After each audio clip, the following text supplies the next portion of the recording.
श्रीमानों के घर में जन्म लेने के बाद जब वो योग भ्रष्ट परमात्मा की तरफ खिंचता है तब उसकी क्या दशा होती है। भगवान कहते हैं कि परंतु जो योगी प्रयत्न पूर्वक यत्न करता है और जिसके पाप नष्ट हो गए हैं और जो अनेक जन्मों से सिद्ध हुआ है, वो योगी फिर परम गति को प्राप्त हो जाता है। वैराग्य भाव या वैराग्यवान योग भ्रष्ट तो तत्वज्ञ जीवन मुक्त योगियों के कुल में जन्म लेने और वहां विशेषता से यत्न करने के कारण सुगमता से परमात्मा को प्राप्त हो जाता है। परंतु श्रीमानों के घर में जन्म लेने वाला योग भ्रष्ट परमात्मा को कैसे प्राप्त होता है। भगवान कहते हैं कि योग का जिज्ञासु भी जब वेदों में कहे हुए सकाम कर्मों का अतिक्रमण कर जाता है, उनसे ऊंचा उठ जाता है, तब जो योग में लगा हुआ है और तत्परता से यत्न करता है, वो वेदों से ऊंचा उठ जाए और परम गति को प्राप्त हो जाए, इसमें तो संदेह ही क्या है। जो परमात्म तत्व को समता को चाहता है और राग द्वेष हर्ष शोक आदि द्वंद्वों में नहीं फंसता, वो योगी है। प्रयत्न पूर्वक यत्न करने का मतलब है कि उसके अंदर परमात्मा की तरफ चलने की जो उत्कंठा है, लगन है, उत्साह है, तत्परता है, वो दिन प्रतिदिन बढ़ती ही रहती है और साधन में उसकी निरंतर सजगता रहती है। श्रीमानों के घर में जन्म लेने वाला योग भ्रष्ट पूर्व अभ्यास के कारण परमात्मा की तरफ खींचता है और वर्तमान में भोगों के संग से संसार की तरफ खींचता है। अगर वो प्रयत्न पूर्वक शूरवीरता से भोगों का त्याग कर दे तो फिर वो परमात्मा को प्राप्त कर लेगा।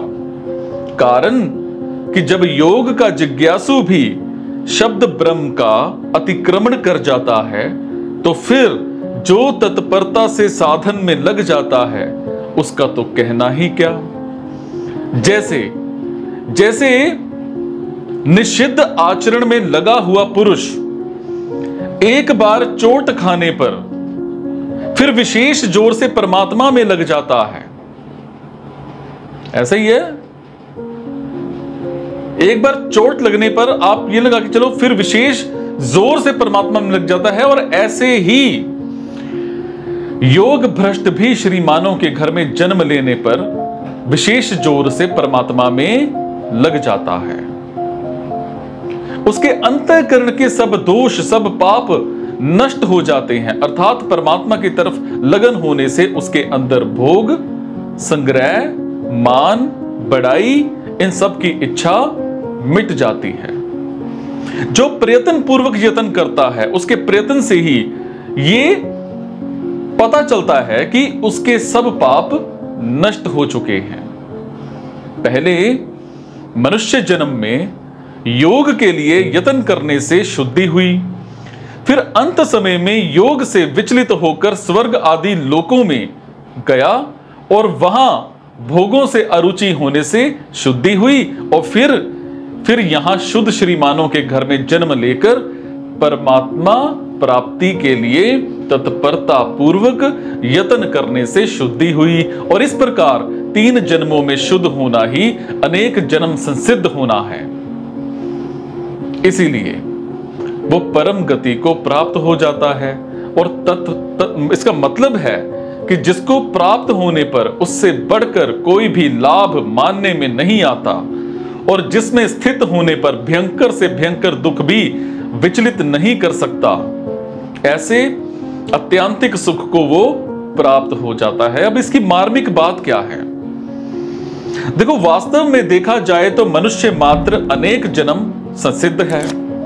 कारण कि इस मनुष्य शरीर के पहले अगर वो स्वर्ग आदि लोकों में गया है तो वहां शुभ कर्मों का फल भोगने से उसके स्वर्ग प्राप्ति के जो पुण्य हैं वो समाप्त हो गए और वो पुण्यों से शुद्ध हो गया। अगर वो नरकों में गया है तो वहां नरकीय यातना भोगने से उसके नरक प्रपाक जो है वो पाप समाप्त हो गए और वहां पापों से शुद्ध हो गया।